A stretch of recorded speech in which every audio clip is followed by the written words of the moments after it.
রাজ্যে ছিল এক এমন রাজকুমারী, তারে ভালোবেসে দিয়েছিলাম যা ছিল আমারই।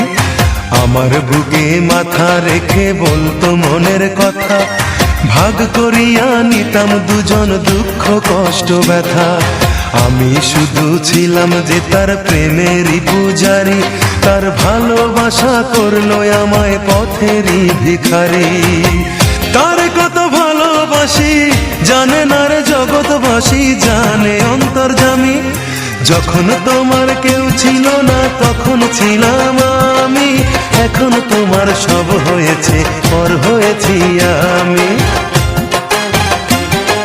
যখন তোমার কেউ ছিল না তখন ছিলাম আমি, এখন তোমার সব হয়েছে পর হয়েছি আমি।